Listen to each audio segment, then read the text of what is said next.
What's up everybody? Welcome to Bonsai Den Haag. Today I'm driving to Carlos. I'm gonna help him take a tree out from his front garden of his bonsai studio. So I'm gonna show you how we're gonna take the big pine out.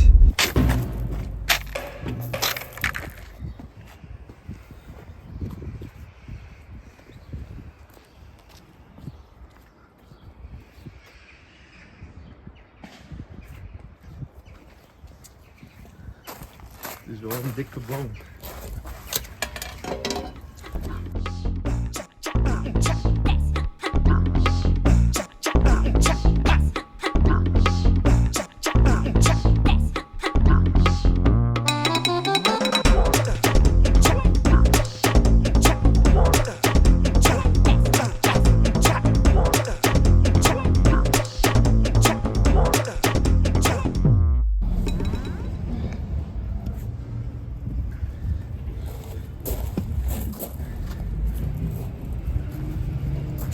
So Carlos put this tree here 10 years ago In the pot.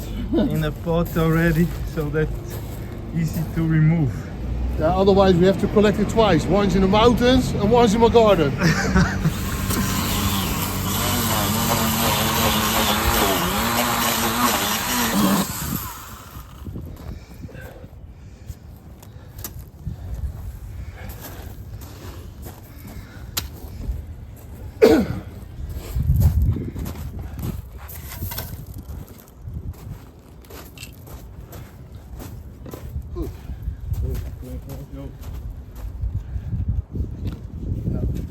Ja, dat scheelt echt veel.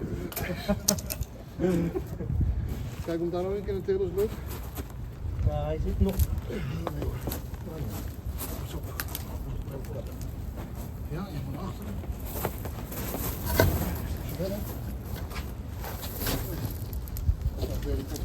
Dat ding onder de ballen.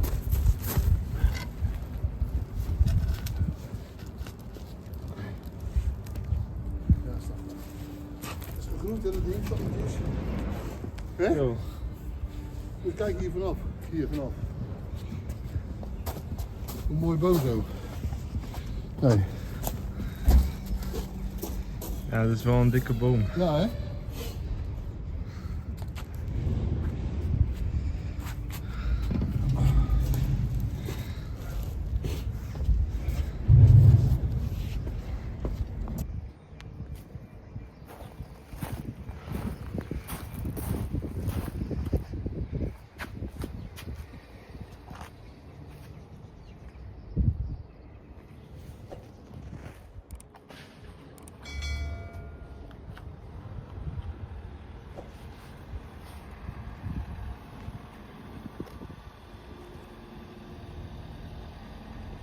Thank you.